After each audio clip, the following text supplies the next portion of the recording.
వారిని చూడండి తమ్ముళ్ళు, ఇలాంటి కార్యకర్తలు ఉన్నారంటే ఈ పార్టీకి పూర్వ జన్మ సుకృతం. తమ్ముళ్ళు గట్టిగా చప్పట్లు కొట్టి అభినందించండి. ఒక స్ఫూర్తి ప్రదాత. పార్టీ అంటే ఇట్లుండాలి. మనం అందరూ ఈ మారిగా ఉంటే ఇంక వైఎస్ఆర్ కాంగ్రెస్ పార్టీకి అడ్రస్సే ఉండదు. అవునా కాదా? ఉంటామని చెప్పండి. అలాంటి కార్యక్రమాలతో ఈరోజు ముందుకు పోతున్నాం.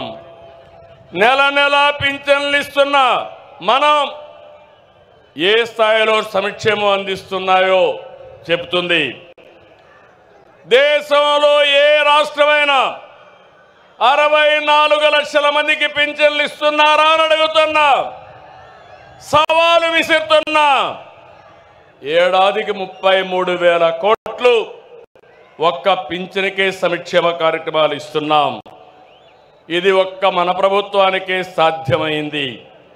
మాట ఇచ్చిన విధంగా వృద్ధులకి, దివ్యాంగులతో సహా ప్రతి ఒక్కరికి కూడా 4,000, 6,000, 10,000 రూపాయలు, 15,000 రూపాయలు పింఛను ఇస్తున్నాం. 3 నెలల మొత్తం కలిపి ఒకేసారి ఇచ్చాం. మాట ఎన్నికల్లో ఇచ్చా, మాట నిలబెట్టుకున్నానని మరొక్కసారి మీ అందరికీ విజ్ఞప్తి చేస్తున్నా. 16,347 పోస్టులతో డిఎస్సి నోటిఫికేషన్ ఇచ్చాం. మొదటి సంతకం పెట్టాను. ఈ ఉద్యోగాలు ఇచ్చే బాధ్యత నా తమ్ముళ్ళు, యువతను ఆదుకునే బాధ్యత నాదని మరొక్కసారి విజ్ఞప్తి చేస్తున్నా.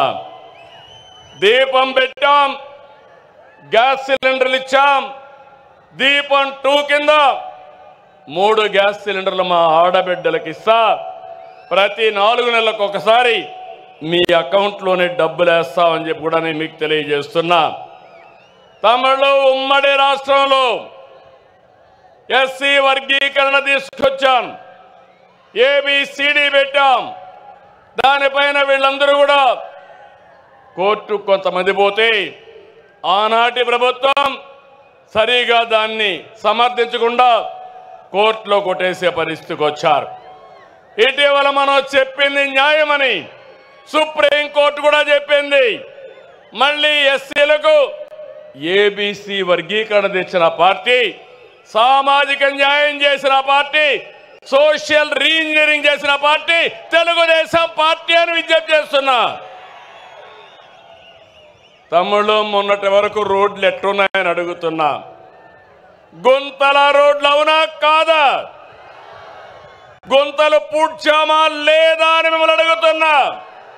రోడ్లు బాగున్నాయా లేదా అని మిమ్మల్ని అడుగుతున్నా. అన్ని రోడ్లు రిపేర్ చేశాం. దీన్ని ముందుకు తీసుకుపోతామని చెప్పి కూడా నేను మీకు తెలియజేస్తున్నా. ఏ ఒక్కరూ ఆకలితో బాధపడకూడదని 203 అన్నా క్యాంటీన్లు తిరిగి ప్రారంభించాం. పేదవాడికి కడుపు నిండా తిండి పెట్టే అన్నా క్యాంటీన్ని మూసేశాడంటే ఆ మనిషి మానవత్వాన్ని మీరు అర్థం చేసుకోవాల్సిన అవసరం ఉంది. పేదవాడ పొట్టగొట్టిన వ్యక్తి మనకు అవసరమా అని నేను అడుగుతున్నా. ఈరోజు ఈ 203 కాదు, ప్రతి నియోజకవర్గం అవసరం కొద్దీ అన్నా క్యాంటీన్లు పెట్టి నా పేదవాడికి కడుపు నిండా తిండి పెట్టే కార్యక్రమానికి శ్రీకారం చుడతాం. ఇదే కాదు, 21 దేవాలయాల్లో అన్నదానాన్ని కూడా ప్రారంభించాం. గత ప్రభుత్వంలో నిధులన్నీ కూడా డైవర్ట్ చేసి దుర్వినియోగం చేశారు. దీంతో కేంద్రం మన రాష్ట్రాన్ని బ్లాక్ లిస్ట్లో పెట్టారు. ఎప్పుడు కూడా కేంద్రం నిధులు తీసుకోవాలి, మనం మ్యాచింగ్ గ్రాంట్ పెట్టాలి. అది పెట్టకుండా పోయిన దానివల్ల పూర్తిగా నష్టపోయాం. నేను వస్తానే 94 కేంద్ర ప్రాయోజిత పథకాల్లో 73ని పునరుద్ధరించాం. ఇది మన చిత్తశుద్ధి అని చెప్పి కూడా నేను మీకు తెలియజేస్తున్నా. ఇది కాకుండా తెలుగుదేశం పార్టీకి ఎప్పుడూ వెన్నెముక బీసీలు. తమ్ముళ్ళు, నేను మీకు అండగా ఉంటా. బీసీల పార్టీ తెలుగుదేశం పార్టీ. బీసీలు తెలుగుదేశం పార్టీకి వెన్నెముక బీసీలు. మిమ్మల్ని రాజకీయంగా, ఆర్థికంగా, సామాజికంగా మీ అభివృద్ధికి ఎప్పుడూ పెద్దపీట వేస్తా. అందుకని మొదటి నుంచి కూడా వెనుకబడిన వర్గాల్ని పైకి తెచ్చుకున్న పార్టీ తెలుగుదేశం పార్టీ. మొన్న బడ్జెట్లో 47,456 కోట్లు పెట్టాం. నాయి బ్రాహ్మణులకి గౌరవ వేతనం 25,000కు పెంచాం. చేనేతలు జిఎస్టీ ఎత్తేసాం. పవర్ లూమ్స్ 500 యూనిట్లు, హ్యాండ్లూమ్కి 200 యూనిట్లు ఉచిత విద్యుత్ ఇస్తున్నాం. గీత కార్మికులకి మద్యం షాపులో 10% రిజర్వేషన్లు పెట్టిన party Telugu Desam party, NDA government.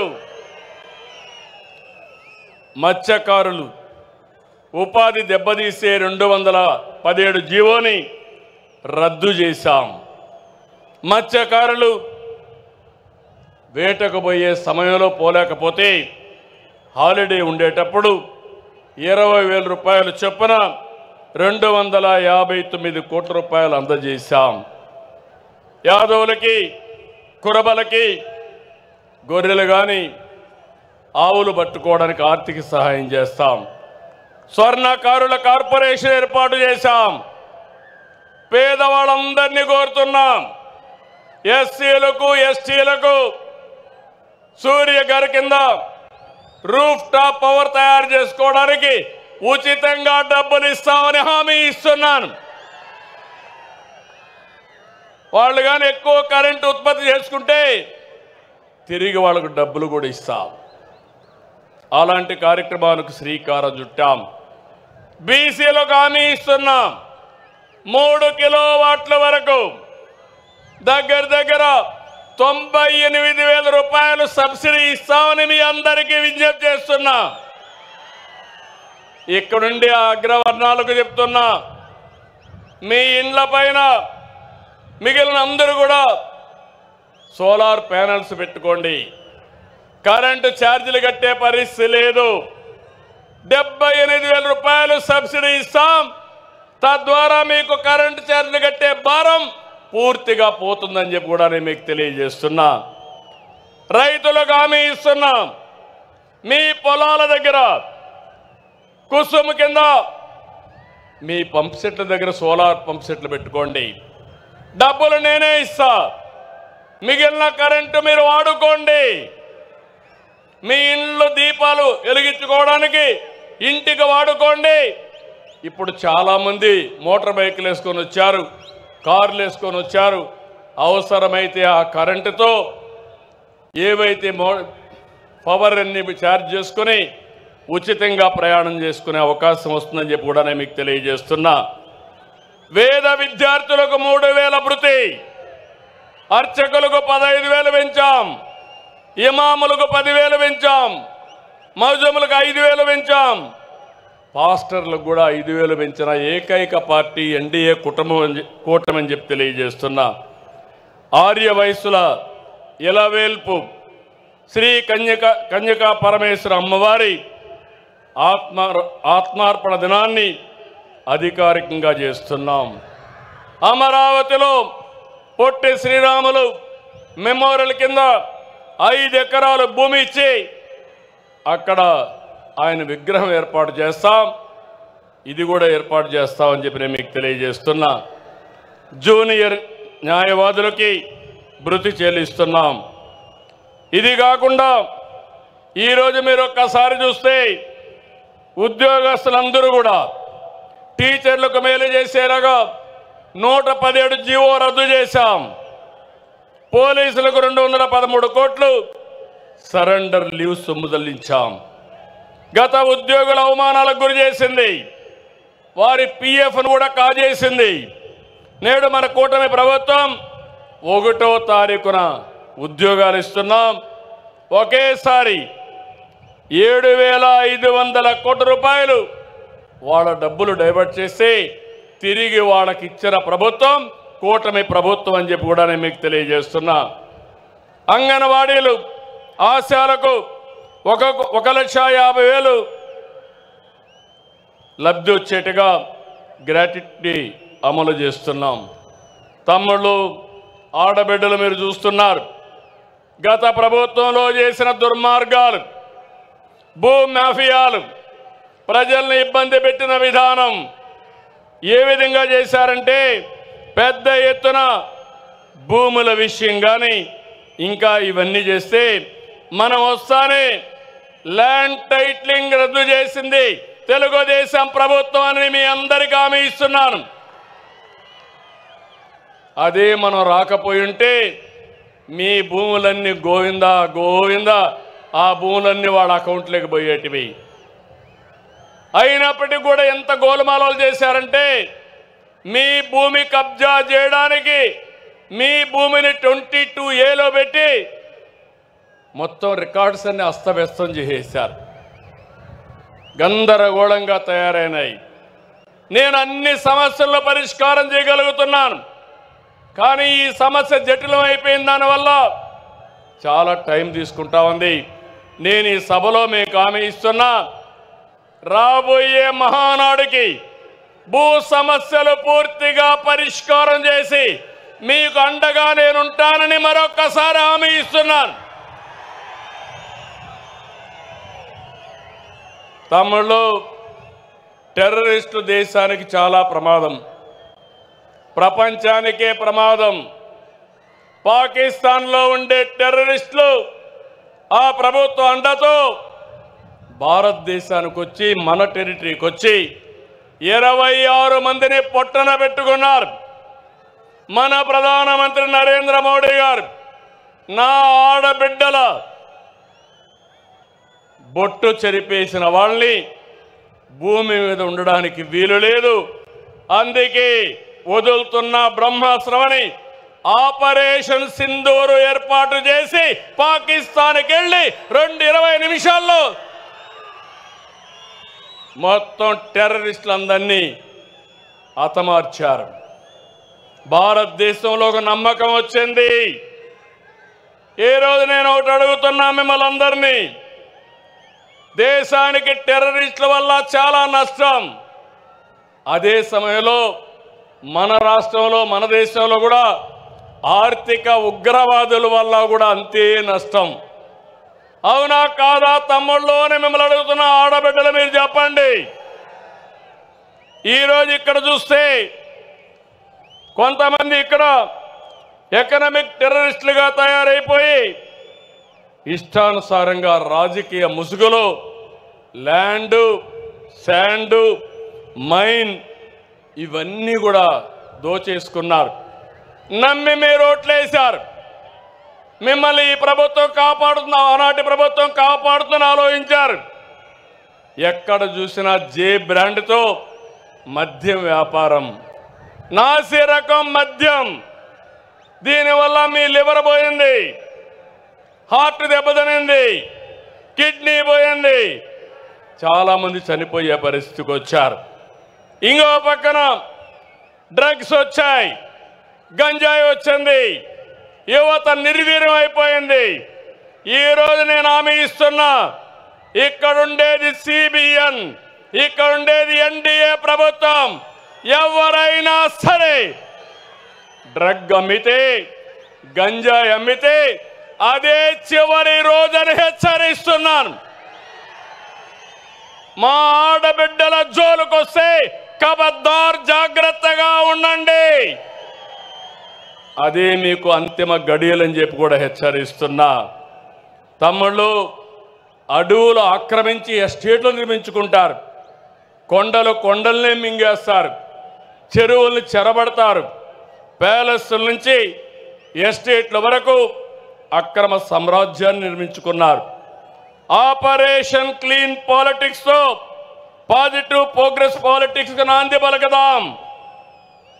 అందుకే మళ్ళీ హామీ ఇస్తున్నా, ఎవరైతే ఎకనామిక్ టెర్రరిస్టులు ఉన్నారో, ఆర్థిక ఉగ్రవాదులు ఉన్నారో వాళ్ళ గుండెల పైన రైళ్లు పరిగెత్తే విధంగా చేసే బాధ్యత మీ నాయకుడిగా నాదని మరొకసారి మీ అందరికీ హామీ ఇస్తున్నా. తమ్ముళ్ళు, టెక్నాలజీ వచ్చింది, నేనే టెక్నాలజీ తీసుకొచ్చాను. సాంకేతిక మనం చూస్తే బ్రహ్మాండంగా ముందుకు పోతా ఉంది. ఒకప్పుడు చిన్న పనికి కూడా ఆఫీసుకు పోవాలి, దర్జాగా ఆఫీస్కి అవసరం లేదు, ఫోన్లో వాట్సాప్లోనే అన్ని సేవలు వస్తాయి. ఇప్పటికే 380 సేవలు. అదే మరిగా రేపు జూన్ 12కి 1 సంవత్సరం పూర్తి చేసుకున్న సందర్భంలో 500 సేవలు పెడతాం. మళ్ళీ 1-2 నెలల్లో అన్ని సేవలు ఆన్లైన్లోనే ఉంటాయి. మీకు నేను ఒకటి హామీ ఇస్తున్నా, మా తమ్ముళ్ళు, మా ఆడబిడ్డలు ఏ అధికారి దగ్గరికి పోయే పని లేదు. ఏ పని కావాలన్నా హాయ్ అని ఒక్క మెసేజ్ పెడితే నేను వచ్చి మీ పని చేపిస్తానని మీ అందరికీ హామీ ఇస్తున్నా. అది టెక్నాలజీ మహిమ. ఇంకో పక్క మీ అందరికీ హామీ, వ్యవసాయంలో, ఆరోగ్యంలో, అన్ని డిపార్ట్మెంట్లో ఆధునిక పరిజ్ఞానాన్ని ఉపయోగిస్తాం. మీ జీవితాల్లో వెలుగు తీసుకొస్తాను. మీ అందరికీ ఎలాంటి ఇబ్బందులు లేని ప్రభుత్వాన్ని ఇస్తామని చెప్పి కూడా నేను మీకు తెలియజేస్తున్నా. మీరు ఓట్లేశారు, మెజారిటీతో గెలిపించారు. ఢిల్లీలో మన పరపతి పెరిగింది. కేంద్ర సహాయంతో రాష్ట్రాన్ని అభివృద్ధి చేసుకుంటున్నాం. పోలవరం ప్రాజెక్టు డయాఫామ్ వాల్ని గోదావరిలో కలిపేసే పరిస్థితికి వచ్చారు. తిరిగి ఒకటి ఆలోచించాను, పోలవరం రాష్ట్రానికే ఒక వరం. అందుకే కేంద్రానికి చెప్పాం, ఈరోజు పోలవరం ఘాటిన పెట్టామని చెప్పి కూడా నేను మీకు తెలియజేస్తున్నా. 12,150 కోట్ల రూపాయలు ఇచ్చారు. ఈ కడప సభలో హామీ ఇస్తున్నా, 2027 డిసెంబర్ లోపల పోలవరాన్ని పూర్తి చేసి జాతికి అంకితం చేసే బాధ్యత నాది, మాది అని మరొకసారి విజ్ఞప్తి చేస్తున్నా. విశాఖ స్టీల్ ప్లాంట్, ఆంధ్రుల హక్కు, విశాఖ ఉక్కు, దాన్ని కూడా రివైవ్ చేశాం. 11,400 కోట్లు ఇచ్చారు. రైల్వే జోన్ని ఏర్పాటు చేశారు. అమరావతి మనందరి రాజధాని. ఆ రోజు కడపలో కూడా మీరు చెప్పారు, అమరావతి మన రాజధాని.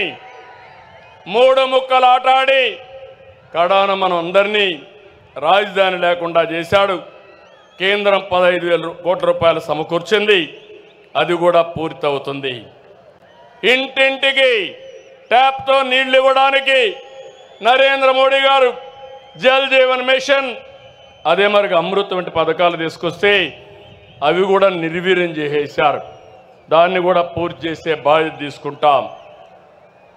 మొన్నటి విజయంలో యువత భాగస్వామ్యం చాలా ఉంది. వారి భవిష్యత్తు కోసమే ఈరోజు ఈ ప్రభుత్వం పనిచేస్తూ ఉంది. యువశక్తికి అవకాశాలు ఇస్తే అద్భుతాలు చేస్తారని నేను బలంగా నమ్ముతున్నా. అందుకే ప్రమాణ స్వీకారం చేసిన రోజునే 20 లక్షల మందికి ఉద్యోగాలు ఇస్తామని అనౌన్స్ చేశామని చెప్పి కూడా నేను మీకు తెలియజేస్తున్నా. దీనికోసం ముందుకెళ్తున్నాం. నేను ఒకటే, ఇప్పటికే డిఎస్సి పిలిచాం. 7,50,000 కోట్లతో 6 లక్షల మందికి ఉద్యోగాల కోసం పెట్టుబడులు వచ్చాయి.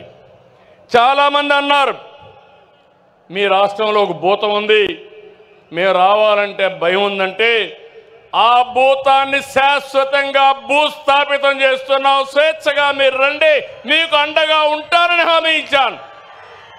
ఏం తమ్ముళ్ళు, నా హామీని నిలబెడతారా లేదా అని మిమ్మల్ని అడుగుతున్నా. 20 పైన పాలసీలు తీసుకొచ్చాం. అమరావతిలో క్వాంటమ్ వ్యాలీ, విశాఖలో Google, TCS, Reliance, RCR Mittal, BPCL, NTPC, LG వంటి వచ్చాయి.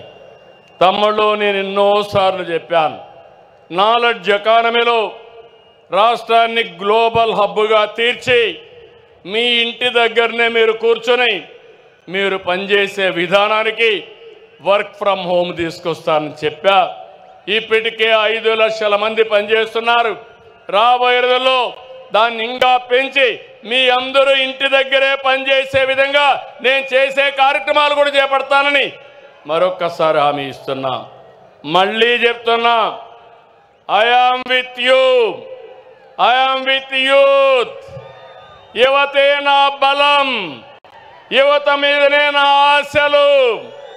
మీరందరూ కూడా కష్టపడండి. నేను చెప్పింది అర్థం చేసుకోండి. మిమ్మల్ని పైకి తీసుకొచ్చే బాధ్యత నాది, నాది, నాదని మరొకసారి హామీ ఇస్తున్నా. రతన్ టాటా ఇన్నోవేషన్ హబ్ తీసుకొస్తున్నాం. అదే సమయంలో ఒక్కొక్క కుటుంబంలో ఒక వ్యక్తి ఆంట్రప్రెన్యూర్గా తయారు చేయాలని చెప్పి ముందుకు పోతున్నాం. ఇందులో భాగంగా తిరుపతిలో ఒక కేంద్రం, అనంతపూర్లో ఒక కేంద్రం పెట్టి మనం దీన్ని లాజికల్గా తీసుకుపోవడానికి ముందుకు పోతున్నామని చెప్పి తెలియజేస్తున్నా. తమ్ముళ్ళు, ఈ సభలో రాయలసీమ గడ్డ మీద చెప్తున్నా, రాయలసీమ బిడ్డగా చెప్తున్నా. రాయలసీమ అంటే ఒకప్పుడు రాళ్ల సీమ, ఎడారిగా మారిపోతున్నారు. కాదు, రాయలసీమని రతనాల సీమగా తయారు చేసే బాధ్యత నాదని మరొక్కసారి హామీ ఇస్తున్నా.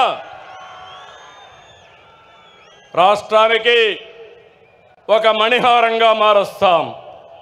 రాయలసీమలో ఒకప్పుడు ఫ్యాక్షన్లు.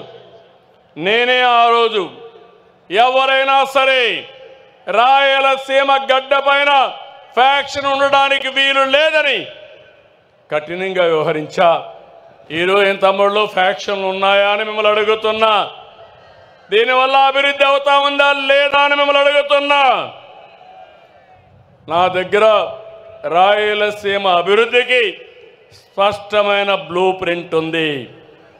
ఎడ్యుకేషన్ సంస్థలు, ఇరిగేషన్, హార్టికల్చర్, పరిశ్రమలు, గ్రీన్ ఎనర్జీ, టూరిజం, హైవేలు, పారిశ్రామిక కారిడార్లు, ఇండస్ట్రియల్ నోడుతో రాయలసీమను ఏం చేయాలనో ఒక పక్కా ప్రణాళిక ఉంది. తిరుపతిలో ఐఐటి వచ్చింది, IISER, Indian culinary institute, Sanskrit university, కర్నూలులో ఉర్దూ యూనివర్సిటీ, ఐఐటి, అనంతపూర్లో central university, national academy of customs, ఇవన్నీ తీసుకొచ్చాం. కడప హజ్ హౌస్ మొదలుపెట్టి 90% పూర్తి చేస్తే దాన్ని పూర్తి చేయలేని వాళ్ళు రాయలసీమను అభివృద్ధి చేస్తారా తమ్ముళ్ళు అని అడుగుతున్నా. 6 నెలల్లో కడప హజ్ హౌస్ని పూర్తి చేసి మీ అందరికీ అందుబాటులో తెస్తానని చెప్పి కూడా నేను మీకు తెలియజేస్తున్నా. లేపాక్షి ఓర్వకల్ కారిడార్లో defence, aerospace, electronic city, automobile, drone city, green energy ప్రాజెక్టులు తీసుకొస్తాం. కర్నూలుకి హైకోర్టు బెంచ్ తప్పకుండా వస్తుంది. ఇప్పటికే రికమెండ్ చేశాం. దీన్ని తెచ్చే బాధ్యత తీసుకుంటామని మరొక్కసారి హామీ ఇస్తున్నాను. తమ్ముళ్ళు, మొన్నే మీరు పేపర్లో చూశారు, బ్రహ్మణి స్టీలు ఆ రోజు నాటకాలు, ఓబులాపురం మైన్స్ పేరు పెట్టుకొని దొంగ వ్యాపారం చేసి ఇనుప ఖనిజాన్ని విదేశాలకు తరలించేశారు. కడాన ప్రాజెక్ట్ రాలేదు. ఆ స్కామ్లో ఇన్వాల్వ్ అయిన వాళ్ళు ఎక్కడున్నారని మిమ్మల్ని అడుగుతున్నా. నేను మిమ్మల్ని ఎక్కడున్నారు తమ్ముళ్ళు అని అడుగుతున్నా. ఇప్పుడు నేను హామీ ఇస్తున్నా, పోయినసారి గడిచిన ప్రభుత్వం ఏదైతే కడప స్టీల్ ప్లాంట్కి నేను ఫౌండేషన్ వేస్తే ఆ ఫౌండేషన్ తీసేసి కొత్తగా ఫౌండేషన్ వేసిన నాటకాలు ఆడారు.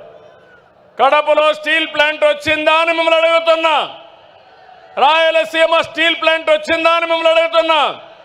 మీకు కావాలన్నా లేదా అని మిమ్మల్ని అడుగుతున్నా. కావాలంటే చేతులు పైకెత్తండి. ఇప్పుడు హామీ ఇస్తున్నా. 12వ తారీఖు ఒక సంవత్సరం అవుతుంది. 12వ తారీఖు లోపల కడపలో రాయలసీమ స్టీల్ ప్లాంట్ ప్రారంభం అవుతుందని హామీ ఇస్తున్నా.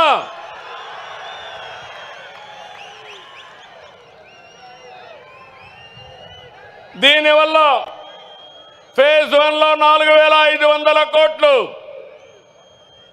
3,000 మందికి ఉద్యోగాలు వస్తాయి. అదే మరి ఫేజ్ 2 కూడా వస్తే ఇవన్నీ పూర్తి అవుతాయి. కొప్పర్తి, ఓర్వకల్లు ఇండస్ట్రియల్ పార్కులకు రెంటికి 5,000 కోట్లు వస్తాయని చెప్పి కూడా నేను మీకు తెలియజేస్తున్నా.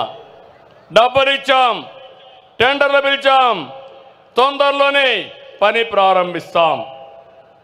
నీటి విలువ, రైతు కష్టం తెలిసిన పార్టీ తెలుగుదేశం. రాయలసీమకు సాగునీళ్లు ఇవ్వాలని ఆలోచన చేసిన యుగ పురుషుడు నందమూరి తారక రామారావు గారు. అవునా కాదా తమ్ముళ్ళు అని అడుగుతున్నా. రాష్ట్రానికి రాబోయే రోజుల్లో తెలుగు గంగా, కేసీ కెనాల్, హంద్రి నీవా, గాలేరు నగరి, ముచ్చు మర్రి ఇలాంటి ప్రాజెక్టులన్నీ మనమే ప్రారంభించాం.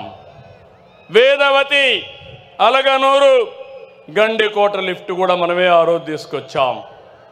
అన్నమయ్య ప్రాజెక్టు కొట్టకపోతే ఆనాటి పాలకులు పట్టించుకోలేదు. ఇప్పుడు హామీ ఇస్తున్నా, అన్నమయ్య ప్రాజెక్టును మళ్ళా కట్టే బాధ్యత మనం తీసుకుంటామని హామీ ఇస్తున్నా. ఇంకో పక్కన 5 సంవత్సరాలు తెలుగుదేశం పార్టీ హయాంలో 12,440 కోట్లు ఖర్చు పెట్టాం. ఇంకొక పక్క రాయలసీమని రాజకీయం కోసం వాడుకునే పార్టీ కేవలం 2,000 కోట్లు ఖర్చు పెట్టారు. ఎవరు రాయలసీమ బిడ్డ తమ్ముళ్ళు మీరే చెప్పండి.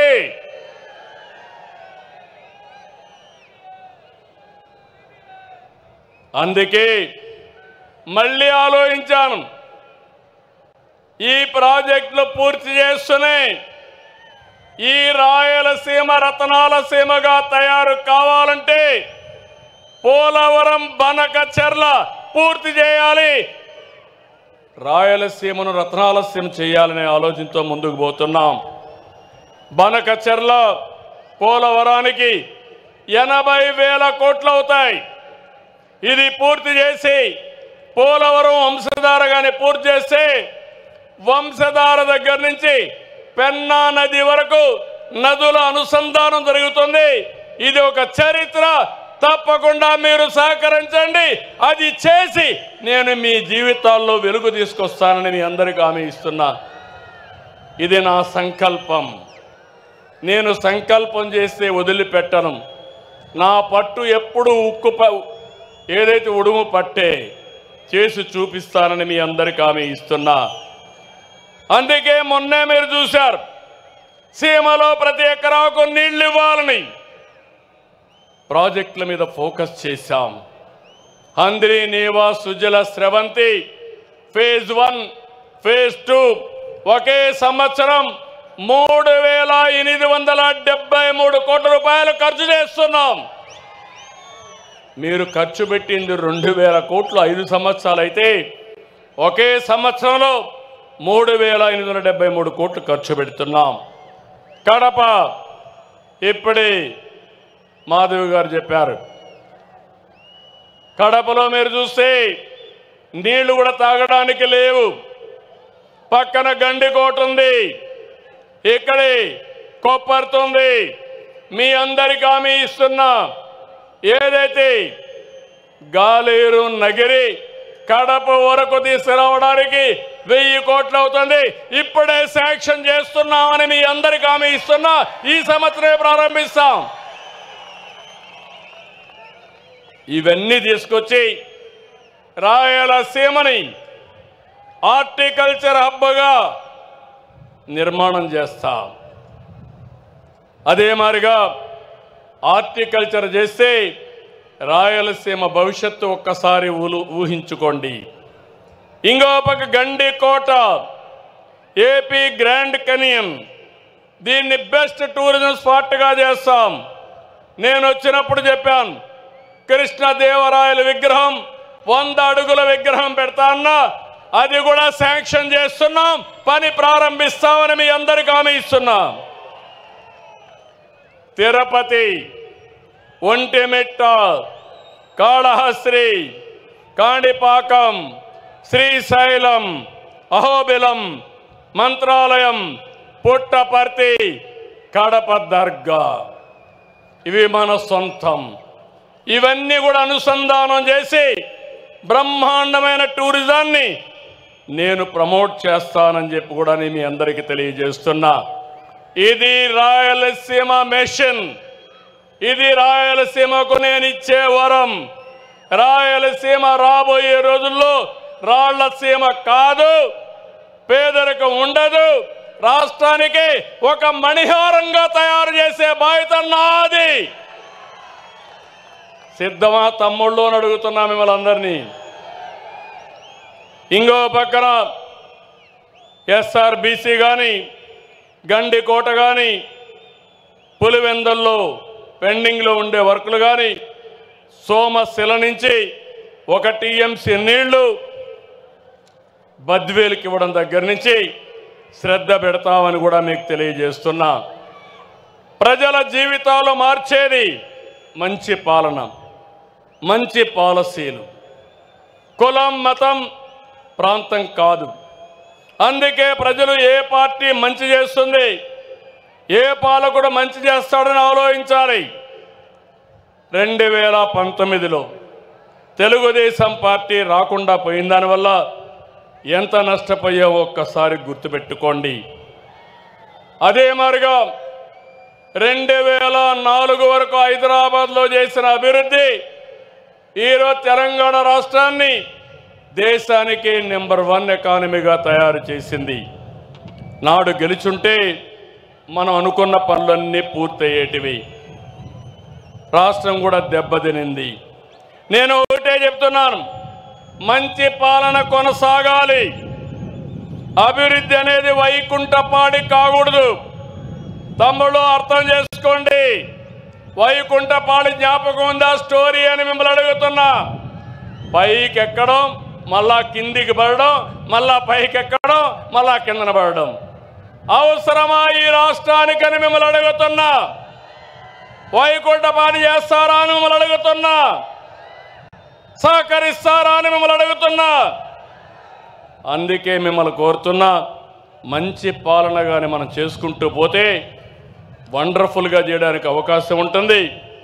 నిన్న మొన్న మహానాడు, 6 శాసనాలు, ఇది ఒక చరిత్ర.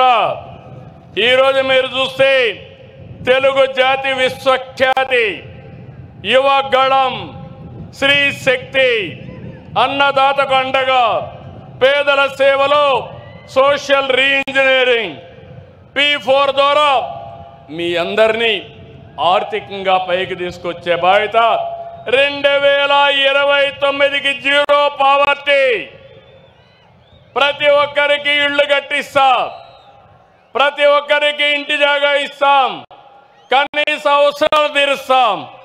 ఇవి చేసి ఇక్కడుండే కార్యకర్తలు, నాయకులు కోరుతున్నా, కార్యకర్తే అధినేత. ఇది కూడా నిన్న మనం అందరం కూడా కలిసి నిర్ణయించాం. దీనికి సపోర్టింగ్గా మీరు చూస్తే వికసిత్ భారత్ 2047కి ఒక ప్లాన్ తయారైంది. ఈరోజు భారతదేశం 4వ అతిపెద్ద ఆర్థిక వ్యవస్థ. 27కు 28కి 3వ స్థానానికి వస్తుంది. 47కి ఏ 1, 2గా ఉంటుంది. ఆ సమయంలో మన స్వర్ణాంధ్రప్రదేశ్ 10 సూత్రాలతో మేము ముందుకు వచ్చాం. ప్రస్తుత ఆదాయం 2,67,000 రూపాయలు. ఈ 2,67,000 రూపాయలు 22 ఏళ్లలో 52 లక్షల రూపాయలు చేసే బాధ్యత నేను తీసుకుంటున్నాను. ప్రణాళికలు తయారు చేశాం. సిద్ధమా మీరు? సిద్ధమా మీరు అని అడుగుతున్నా. రాష్ట్రం సిద్ధంగా ఉండాలి. మీ జీవితాలు మార్చుకోవాల్సిన బాధ్యత మీ అందరిపైన ఉందని చెప్పి నేను మీకు తెలియజేస్తున్నా. నేను ఆలోచించేది ఒకటి, వెల్తీ, హెల్తీ, హ్యాపీ సొసైటీ. అందరికీ ఆదాయాలు ఉండాలి, సంపద ఉండాలి, ఆరోగ్యంగా ఉండాలి, ఆనందంగా ఉండాలి. అదే నిజమైన సమాజం. ఆ సమాజం కోసం నేను పనిచేస్తున్నానని చెప్పి నేను మీకు తెలియజేస్తున్నా.